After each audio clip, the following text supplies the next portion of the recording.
Hi, this is JY Obona from the Obona Tennis online coaching website.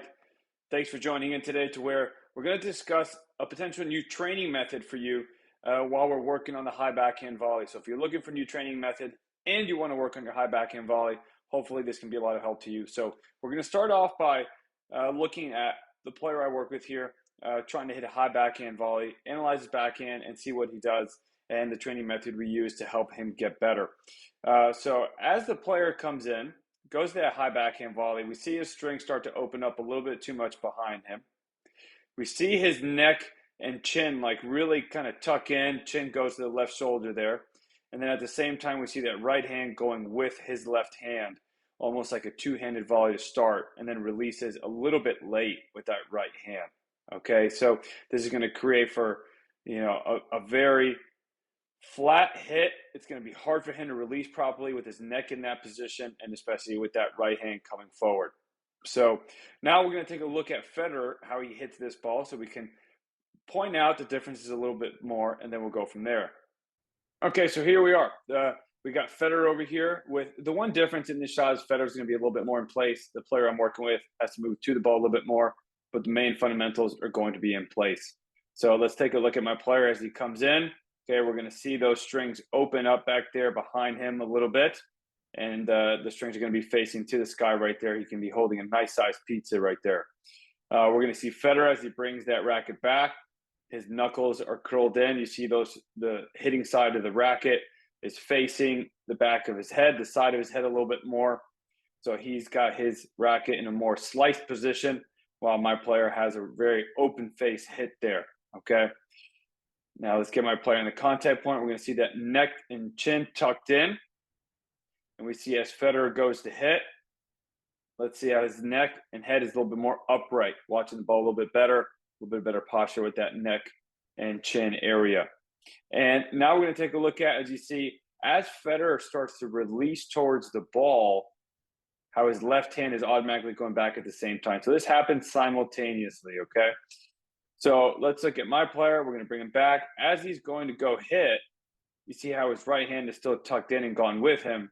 So it really doesn't act as a counterbalance, and it doesn't help him release. It's actually a more stiff swing and just makes it more difficult to hit that high backhand volley. So we'd want to see him try to release a little bit right away. As soon as that left hand starts to go, that left hand, his right hand should be going back. So now here's going to be the interesting part, okay? So I asked my player right away, as soon as he finishes this shot, I asked him to shadow the shot, okay? So I pretend I fed him that same ball, just run around and hit it as if the ball's not there, because I want to see what it looked like when he wasn't actually hitting a ball. Because I've seen how sometimes we deal with things a little bit different when a ball is not in position. We're just trying to shadow.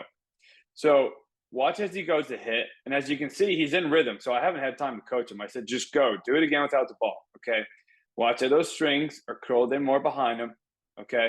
Not exactly like Federer, but pretty darn good, all right? Watch as he goes to hit. Look at that neck area. Much better, just like Federer, like we talked about. And then the final piece, look how that right hand releases. Okay?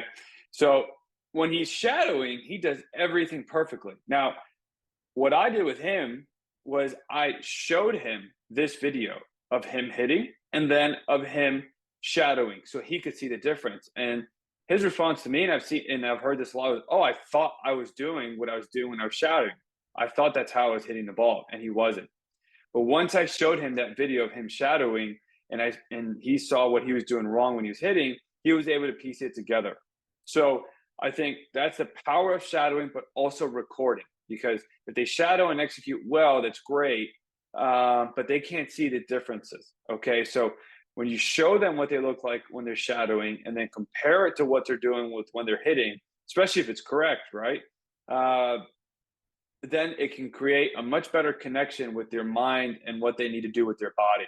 So if they don't know how to even do it right in the first place, then you're gonna have to show them something like with Federer. But with this player, I've worked with him a few times. He had already known how to hit it. He just didn't know he was doing it wrong until I showed him. So, practice while recording, practice hitting, and practice shadowing and then show the player and let them see themselves as they compare themselves.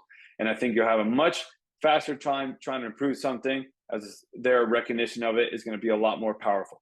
Good luck out there.